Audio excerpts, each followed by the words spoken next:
Time सू मन ने आजादी के बाद एक परिवार के 3 मानस शासन करते देखे से, फिर भी करोड़ों लोगाई लाकड़ी के दुम्मे में आंख जलाती देखी से।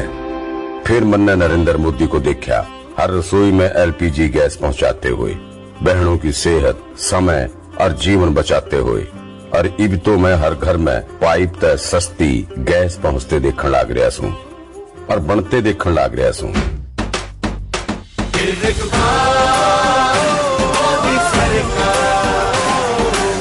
कमल का बटन दबाएं, भाजपा को जिताएं। आयु 25 मई को वोट डालते, संसद में जाके धड़के ऐसे दिल उछालते। 5 साल का है सवाल सुन इम्तिहान दे, देश ये पुकारे सुन खोल कान ले।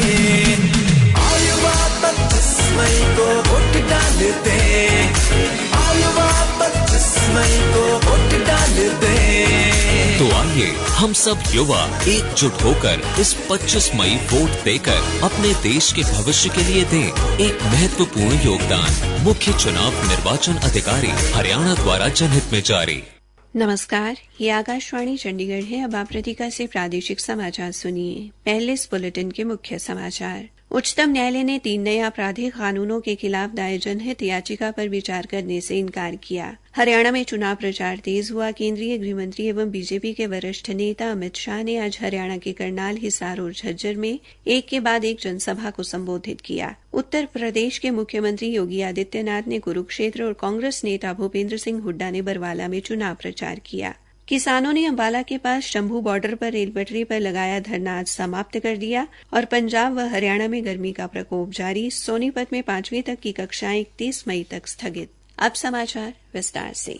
उच्चतम न्यायालय ने आज भारतीय दंड संहिता, आपराधिक दंड संहिता और साक्ष्य अधिनियम की जगह हाल ही में बनाए गए 3 आपराधिक कानूनों के खिलाफ दायर एक जनहित याचिका पर विचार करने से इनकार कर दिया। न्यायमूर्ति बेला एम त्रिवेदी की अध्यक्षता वाली अवकाश पीठ ने याचिकाकर्ता से व्यक्तिगत रूप से कहा कि ये याचिका खारिज किए जाने योग्य है। याचिका पर विचार करने में शीर्ष अदालत की अनिच्छा को भांपते हुए याचिकाकर्ता ने कहा कि उसे याचिका वापस लेने की अनुमति दी जाए। इस अवकाश पीठ में न्यायमूर्ति पंकज मित्तल भी शामिल थे। सर्वोच्च न्यायालय ने कहा कि ये याचिका बहुत ही अनौपचारिक और लापरवाह तरीके से दायर की गई है। आखिर में याचिका को वापस लिया गया, मानकर खारिज कर दिया गया। जनहित याचिका में कहा गया था कि भारतीय न्याय संहिता, भारतीय साक्ष्य अधिनियम और भारतीय नागरिक सुरक्षा संहिता में कई खामियां और विसंगतियां हैं। केंद्रीय गृह मंत्री एवं वरिष्ठ बीजेपी नेता अमित शाह ने आज करनाल में विजय संकल्प रैली को संबोधित किया और जनता से करनाल लोकसभा सीट से बीजेपी उम्मीदवार मनोहर लाल व विधानसभा सीट से उपचुनाव के लिए उम्मीदवार मुख्यमंत्री नायब सिंह सैनी को विजयी बनाने की अपील की। श्री अमित शाह ने अपने भाषण की शुरुआत भारत माता की जय के नारे के साथ की, जिसका लोगों ने हाथ उठाकर जवाब दिया। कांग्रेस और राहुल गांधी को निशाने पर लेते हुए श्री शाह ने कहा कि पाकिस्तान अधिकृत कश्मीर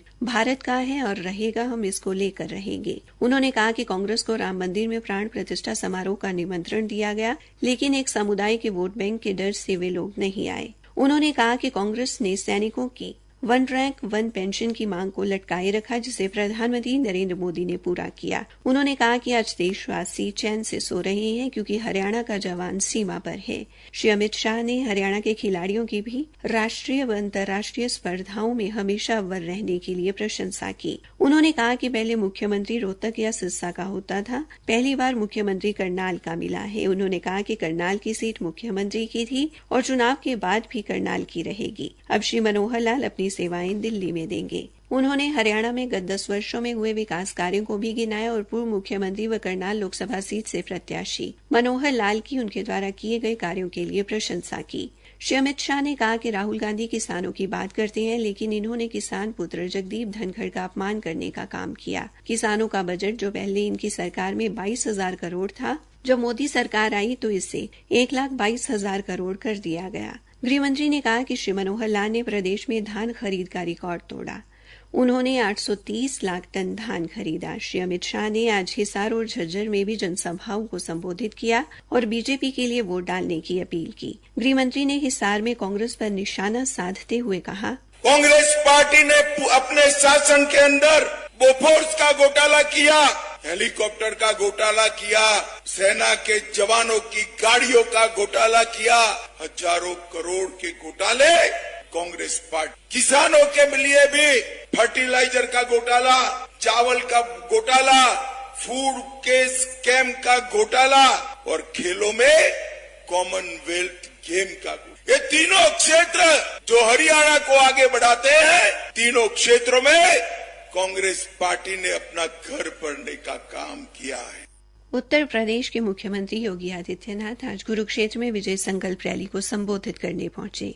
रैली को संबोधित करते हुए योगी आदित्यनाथ ने भारतीय जनता पार्टी के प्रत्याशी नवीन जिंदल के लिए वोट देने की अपील करते हुए कहा कि आजादी के बाद केवल भारतीय जनता पार्टी एक ऐसी पार्टी है जिसने हिंदुस्तान के लोगों की आस्था को सम्मान दिया और राम मंदिर का निर्माण किया। उन्होंने कहा कि उत्तर प्रदेश को अपराध मुक्त कर दिया गया है और कुरुक्षेत्र में विकास के लिए नवीन जिंदल को आपने चुनना है। उन्होंने कांग्रेस पर वार करते हुए कहा कि शुरू से झूठ की राजनीति करती आई कांग्रेस आज भी आम आदमी पार्टी के प्रत्याशी के लिए प्रचार कर रही है। प्रादेशिक समाचार आकाशवाणी चंडीगढ़ से प्रसारित किए जा रहे हैं। हिसार लोकसभा क्षेत्र के बरवाला में आज कांग्रेस नेता भूपेंद्र सिंह हुड्डा ने एक जनसभा को संबोधित करते हुए कहा कि केंद्र में इंडी गठबंधन की सरकार बनने जा रही है। उन्होंने कहा कि हिसार लोकसभा सीट के बहुत मायने हैं। हिसार किसान आंदोलन का केंद्र रहा है। श्री हुड्डा ने कहा कि हिसार लोकसभा सीट का नतीजा तय करेगा कि प्रदेश में आने वाली सरकार किस पार्टी की होगी। उन्होंने उपस्थित जनसमूह से लोकसभा चुनाव में पार्टी प्रत्याशी जयप्रकाश को भारी बहुमत से जिताने की अपील की। उन्होंने कहा कि वो किसानों को न्यूनतम समर्थन मूल्य की कानूनी गारंटी देंगे। उन्होंने कहा कि कोई भी अगर एमएसपी से कम पर फसल खरीदेगा तो उसके खिलाफ कानूनी कार्रवाई की जाएगी। अखिल भारतीय कांग्रेस कमेटी की महासचिव व सिरसा लोकसभा क्षेत्र से कांग्रेस प्रत्याशी कुमारी शैलजा आज अंबाला लोकसभा क्षेत्र से प्रत्याशी वरुण चौधरी के पक्ष में समर्थन देने का आह्वान करने के लिए पंचकूला के खंड रायपुर रानी पहुंची। इस अवसर पर अंबाला लोकसभा प्रत्याशी वरुण चौधरी, विधायक प्रदीप चौधरी सहित कई वरिष्ठ कांग्रेसी नेता भी उपस्थित रहे। किसानों ने अंबाला के पास शंभू बॉर्डर रेलवे पटरी पर लगाया धरना समाप्त कर दिया है। रेलवे के अंबाला मंडल के वाणिज्य प्रबंधक नवीन कुमार ने आगे जानकारी देते हुए बताया कि धरना समाप्त होने से रेलवे की आवाजाही सामान्य हो गई है। मौसम विभाग ने पंजाब, हरियाणा, राजस्थान और दिल्ली में भीषण गर्मी का प्रकोप जारी रहने का अनुमान लगाया है। विभाग ने कि अगले कुछ दिनों में देश के उत्तर, पश्चिम, मध्यम और पूर्वी भाग में भीषण गर्मी की संभावना व्यक्त की है, जबकि देश के दक्षिणी हिस्सों में इस महीने की 23 तारीख से वर्षा होने का अनुमान है। जिला सोनीपत में पिछले 2 दिन से भीषण गर्मी पड़ने और लू चलने के कारण तापमान 45 डिग्री सेल्सियस पर पहुंच गया है। इसके मद्देनजर प्रशासन ने जिले के सभी सरकारी व निजी स्कूलों की 5वीं तक की कक्षाओं को 31 मई तक स्थगित करने का निर्णय लिया है। उधर भिवानी के उपायुक्त नरेश नरवाल ने बताया कि भीषण गर्मी के कारण जिले में सभी शिक्षण संस्थानों में 24 मई तक छुट्टी के निर्देश दिए गए हैं। उन्होंने बताया कि शिक्षक, गैर शिक्षक, कर्मचारी व अधिकारी पूर्व की भांति विद्यालय में उपस्थित रहेंगे। इसी के साथ ये समाचार बुलेटिन समाप्त हुआ। मैं टाइम्स हूँ। मैंने आजादी के बाद इस देश में एक घर के 3-3 लोग पावर में देखे से, फिर भी लाखों घर बिना पावर, बिना बिजली देखे से, पढ़ाई, उद्योग, जीवन अधूरा रहते देखे से। हालात तो बदले से मोदी ने। मन्ने वो आदमी हर घर में बिजली पहुंचाते देखे से, सौर ऊर्जा के खातिर बड़े बड़े प्लांट लगाते देखे से, और आगे तो मैं सौर ऊर्जा तय हर घर का बिजली बिल शून्य होते देखने लग रहा हूँ और बनते देख रहा हूँ। कमल का बटन दबाएं, भाजपा को जिताएं।